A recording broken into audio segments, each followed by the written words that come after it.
The political left seeks to undermine President Trump's foreign policy agenda by bringing up the alleged Russian collusion narrative at strategic times. One America's Kristian Rouz has a story. The left-leaning media is seeking to undermine President Trump's foreign policy goals by disseminating fake news reports of the unproven collusion with Russia at strategically critical times. The narrative of the Trump administration's alleged collusion with Russia is not supported by any hard evidence, despite the FBI's intense investigation that has lasted for months. However, fake news attacks on the president at times of his international visits and tours spread division within the American society, threatening citizen support for the administration's foreign policy. No, they're obsessed with tearing down a president. Russia, Russia, Russia, Russia, Russia, examining the president's mental state. Well, what about their Trump derangement syndrome?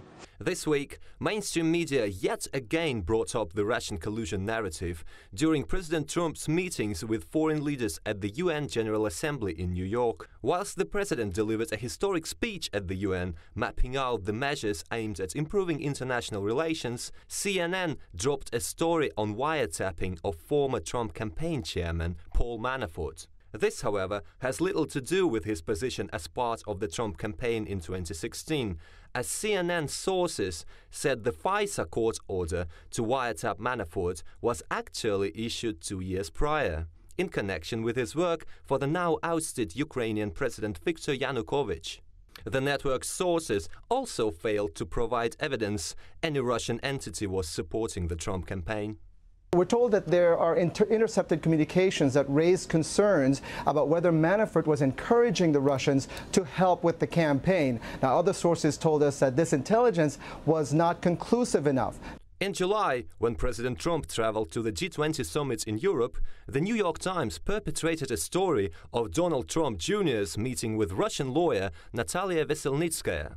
The story was later debunked as the Russians' attempt at lobbying in Washington in connection with the 2009 Magnitsky Act, a highly publicized corruption case in Russia, starting almost 10 years before President Trump announced his intent to run for office. If the Senate wishes to hear the real story, I will be happy to speak up and share everything I wanted to tell Mr. Trump last year before the Congress when they decided to change the agenda.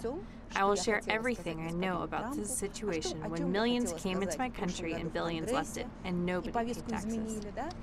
However, the re-emergence of the Russian narrative at the time of a crucial international summit rendered at least a fraction of American public skeptical of President Trump's attempts at restoring a strategic partnership between the US and Russia.